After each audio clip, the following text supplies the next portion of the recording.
वहाँ पर हुआ नहीं। 7 महीना रह के खाली हाथ वापस आ रहा था।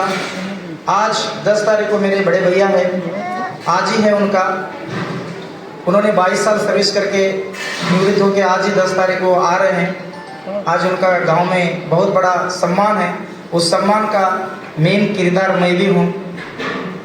लेकिन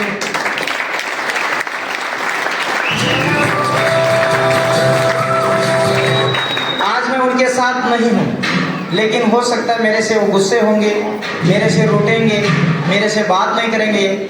सिर्फ कितने लोग मेरे से रूठेंगे? मेरी चाचा, मेरी चाची, मेरे भैया, दादी, नाना, नानी। हो सकता है गांव के 10 लोग मेरे से रूठ सकते हैं, जानबूझ करके गया, ऊपर भगवान देख रहा है। तो मैंने बोला अगर एक परिवार रूठने से सहन कर सकता हूँ, लेकिन अगर इतना सारा परिवार रूठ लिया।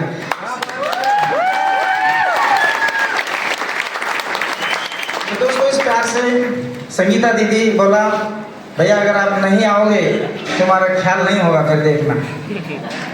मुझे पता नहीं, मैं पहुंचने से पहले आपको धुलिया आना है। मैं बोला दीदी क्षमा करना, मैं इस प्रकार से भी छुट्टी आया हूँ, अभी थोड़ा सा प्रॉब्लम चल रहा है। आज पूजा भी है, जैसे पूजा होगा 1 मिनट भी मैं नहीं रुकूंगा, वहाँ से निकल के आऊँगा। बहुत कुछ स्ट्रगल के बाद ना सीट है, ना कोई जगह है, ना कुछ है। कैसा न कैसा करके मैंने टीम को बोला मुझे वहाँ जाना है, कोई मेरे साथ आना चाहते हो? अगर आने वाला समय में थोड़ा सा मेरे साथ कदमों में कदम डालोगे तो डायमंड नहीं बनाऊंगा तो मेरा नाम बदल देना। इतना ही कहा, मैंने किसी टीम को या कहीं बताया नहीं, सिर्फ 4-5 लोगों बस मैंने एक मैसेज डाला ग्रुप में। मैंने ये सोच रहा कि इसमें से 7 कौन देंगे, मेरे इसमें से 7 कौन देंगे। मैंने ग्रुप में मैसेज डाला, तो ग्रुप में मैसेज डालते ही तुरंत माया मैडम का कमेंट आया सर जाऊंगी। चंद 1 सेकंड के बाद कुमार के सर को कॉल आया, चाहे कुछ भी हो जाए सर मैं आपके साथ सदा साथ रहूँगा। फिर उसके बाद एक बहन है हमारे एडवोकेट, आज भी ड्यूटी पर कार्यरत है, एडवोकेट शिल्पा गुरु मैडम। भैया हम भी आएंगे, वो कैसा है हम देखते। सिर्फ आप कुणाल सर को, अक्षय सर को, नितिन सर को, संदीप सर को, गुरुजी को ऐसे मैंने सिर्फ वीडियो में दिखाता था, उन्होंने शायद वहाँ नहीं देखा। बोला हम उनको आंखों से देखेंगे है कैसा, और 19 साल में अगर वो डॉक्टरेट पढ़े किया है तो कैसा लिया हमने देखना चाहते हैं, हम भी आते हैं। तो उन्होंने जैसे मैम ने भी आई, ठीक उसी पर टाइगर अभी आ रहा था रास्ते में, मैंने को बोला अगर जीवन में परिवर्तन चाहते हो, अगर रियली में अपना बच्चों से प्यार करते हो, अपना अर्धांगिनी से प्यार करते हो, तो आपने तो सर्विस में जो दिया इससे ज़्यादा भी कुछ नहीं दे पाएंगे। लेकिन अगर आज भी अगर आप रिटायर्ड होके आए, अगर 3 साल अभी भी मैं बॉर्डर पे हूँ करके अगर आप इसमें काम करोगे, आप अपना बेटे के लिए एक अच्छा पति बन सकते हैं, अपना अर्धांगिनी के लिए एक पिता, बच्चे के लिए पिता बन सकते हैं, और पत्नी के लिए पति बन सकते हैं, और समाज के लिए टाइगर बन सकते हैं। नहीं, जोरदार तालियां। तो सर थैंक यू। तो सर ने कहा उसी समय तुरंत उन्होंने आया। आज मैं इस स्थिति पे आया हूँ। तो दोस्तों चलो, मेरा कहानी तो बहुत कुछ है, जिस दिन डॉक्यूमेंट्री बनेगा एक्चुअली बेटा वालों हर कोई रोएगा। जब मैंने 7 महीने से वापस आ रहा था दोस्तों, मेरे पास पैसा नहीं था।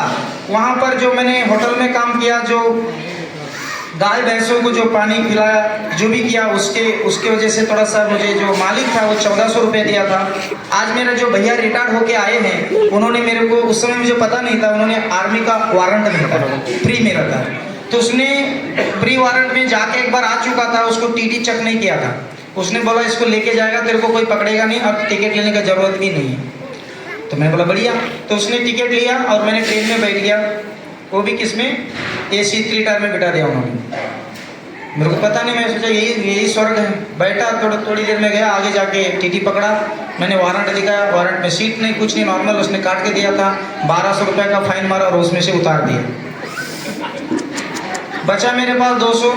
फिर मैं, उसने फाइन तो मारा, पता नकली था असली था क्या पता, उतार तो दिया। फिर मैं जाके स्लीपर में घुस गया, फिर वहाँ पर टीटी आया, फिर पकड़ा, 400 रुपये उसने फाइन मारा। मेरे पास है ही 200 रुपया, कुछ है ही नहीं। ताली नहीं, अभी सुन लीजिए कहानी कहाँ होता है। मेरे पास पैसा नहीं है, और एक छोटा सा बैग है, बैग में 15 रुपये बस पड़ा होगा चिल्लर, बाकी मेरे पास पूरा पैसा उनको दे दिया, और हाथ पकड़ा और पाँव में अपना माथा लगा के वहाँ से, और उसने बोला तुम्हें जेल डाल दूँगा। डर गया, मैं आर्मी में भर्ती होना चाहता हूँ, अगर मेरे को जेल डाल दिया तो मेरा ज़िंदगी कैसा होगा। तो दोस्तों उसको 200 रुपये दिया, पाँव पकड़ा, रोया, कुछ भी किया और उससे मैंने चुपकार जाके फिर जनरल में घुसा। फिर वहाँ पर इतना मतलब तकलीफ, मतलब मरने लायक, वहाँ पर कुछ कदम रखने की जगह इतना भीड़ हो गया। फिर एक सज्जन को उसने बोला तुम उसी में चले जाओ जिसमें आए थे, यहाँ पर क्यों आए, झगड़ा वगड़ा, मतलब हालत खराब कर दिया मेरा। मतलब जो भी जैसे भी, फिर मैंने आया, फिर स्लीपर में घुसा, खाने के लिए कुछ भी नहीं है। मैंने सोचा कुछ खाते खाते जाऊँगा, सारा पैसा खत्म हो गया।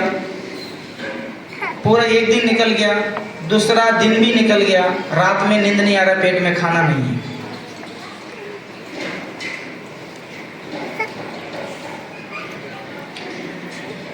जब आप डॉक्यूमेंट्री देखेंगे रियल बहुत कुछ है। अगला दिन जैसे हम लोग अभी फैमिली के साथ जाते हैं, वैसे ही फैमिली वाले खाना खा रहे थे।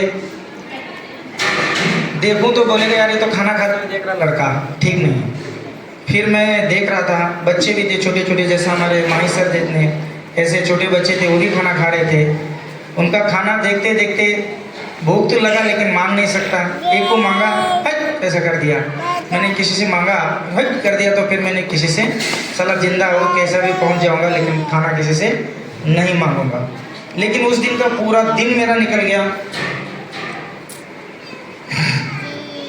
भगवत गीता बगल में, कोई जोक नहीं है ना कोई कहानी है, ये सच्चाई है। उस दिन का पूरे के पूरा निकल गया।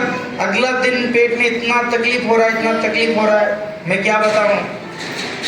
घर का सारे लोग याद आ रहे हैं, कहीं बैठ के रो रहा था, सब कुछ कर रहा था, और बच्चे जैसे खाना खा रहा। मैंने सोचा हे भगवान ईश्वर थोड़ा दया है तो कम से कम इनमें से कोई ना कोई एक तो बोले यार बच्चा तुझे खाना है क्या, ऐसा कम से कम पूछ सकता करके नज़दीक बैठा, ना कि उनको मैं देखा, नज़दीक जाके बैठा ताकि मेरे को बुला के खाना दे। दोस्तों उन्होंने तो दिया नहीं, लेकिन जैसे छोटे छोटे बच्चे थे वो पूरा खाना नहीं खाया। लास्ट में उस खाने को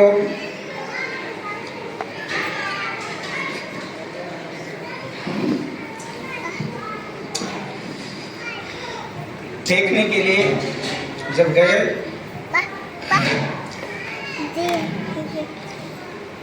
मैंने बोला फेंको मत, मुझे तो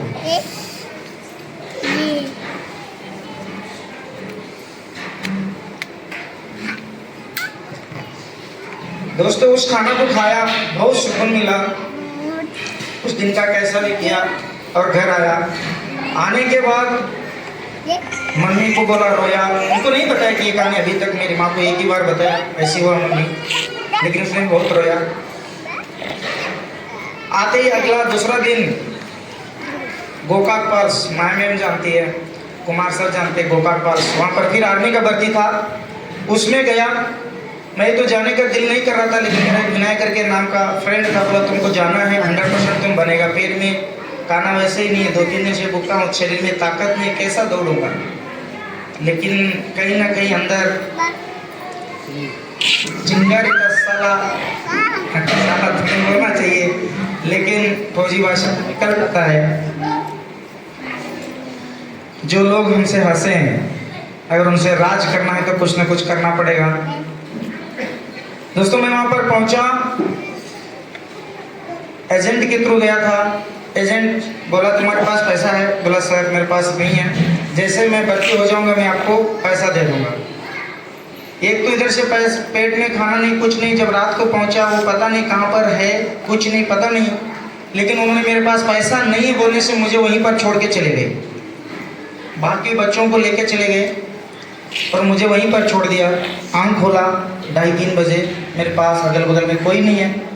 जागा, देखा तो कोई नहीं। फिर पूछा कहाँ पर भर्ती है, कहाँ पर भर्ती है, ऐसे पूछते पूछते वहाँ पर गया। 1000 का ऐसा लाइन लगा था। बेलगम में बहुत भीड़ रहता है। जैसे गेट पर पहुँचा, मारा मारी शुरू हो गया, हक्का बक्का शुरू हो गया, धक्कम धुक्का शुरू हो गया, पुलिस लाठीचार्ज शुरू कर दिया। तो मैंने भी वहाँ पर जाके खड़ा हो गया। मुझे कोई मारा नहीं, खड़ा हो गया, लेकिन उस भीड़ में मैं भी जाके घुस गया। चलो देखते हैं। जैसे घुस गया दोस्तों, जो मेरे साथ जो रूम में सो रहे थे वो मेरे से 500 मीटर दूर थे। भगवान पता नहीं क्या चाह रहा था, मैं अंदर 100 के अंदर ही पहले नंबर में मैं अंदर चला गया।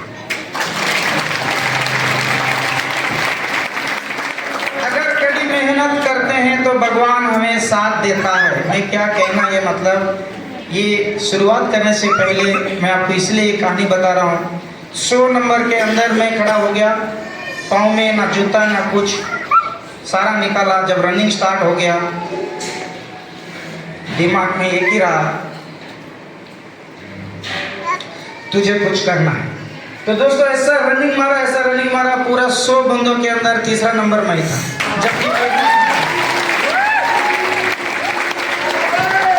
जबकि पेट में खाना नहीं था, खाना खाएगा तो फिर रनिंग नहीं जाएगा। जबकि मम्मी के पास आने के बाद मम्मी बोलती पेट भर के खाना खा, अगर पेट भर के खाना खाएगा तो रनिंग नहीं कर पाएगा। तब भी मैंने थोड़ा सा चावल खा के गया था। पेट में नहीं खाना होने के बावजूद भी साला छोड़ा नहीं, नंबर तीसरे पे था और करते करते आर्मी में गया और सब कुछ करते गया। आज 100 मीटर भी कहीं भी जा रहा तो आज 4 व्हीलर में जा रहा हूँ। ये सब आपका आशीर्वाद है।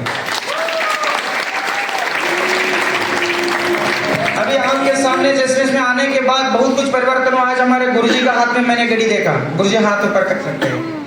जैसे शेर के साथ रहोगे तो संघर्ष करना सिखाएगा, गधों के साथ रहोगे तो रोड के किनारे में जो बैठा वही घड़ी पहन के घूमते रहेगा, नहीं? गुरुजी, तो गुरुजी का हाथ में जैसे मैंने घड़ी देखा तो गुरुजी जैसा ही मुझे घड़ी चाहिए। मैंने जिद पाना पता नहीं कैसा अजूबा, एक ही घड़ी था। उसके बाद मैंने कुणाल गुरुजी के लिए लेने के लिए 7 बार गया, लेकिन उस दुकान में दोबारा ऐसा घड़ी आया ही नहीं। तो एक ही घड़ी मिला, गुरुजी के साथ रहा। गुरुजी का हाथ में देखा 1,80,000 का फोन है। शेर के पास भी होना चाहिए। दोस्तों आज मेरे खानदान में कोई नहीं चला रहा होगा, ना किसी के पास होगा 1,50,000 का फोन भी लेके चल रहा है। एक दिन ऐसा था मुझे खाना खाने के लिए नहीं था, लेकिन आज ऐसा है आपका आशीर्वाद। इसीलिए हमेशा मैं जो भी आते हैं मैं सबका आशीर्वाद देता हूँ ताकि बहुत ऊंचा तक चल सकूँ। इसलिए मैं किसी का पाँव नहीं लेता। चलो दोस्तों, चलो आपका दिल पे थोड़ा सा लगा होगा, इसीलिए मैं बोला जो लोग डट जाता है, जो लोग ठान लेता है वो सब कुछ कर सकता है। ऐसे ऊपर से किसी चीज़ कुछ भी नहीं मिलता। ऐसे थोड़ा सा टीम बनाया, टीम के अंदर भी बहुत कुछ क्रैश हुआ, बहुत कुछ परेशानी हुआ। अभी आते हैं बाद में भी सेफ शॉप का बहुत कुछ मेरे ऊपर बातें बोला गया। फिर मैंने जम्मू कश्मीर चला गया। केवल मेरा 21 जनों का टीम था, 21 जनों का टीम था। पता नहीं किस रूप में आकर नारायण मिल जाएंगे, शिवाजी गुरुजी मिले और शिवाजी गुरुजी के लिए महागुरुजी सुनील सर मिले। जोरदार तालियां।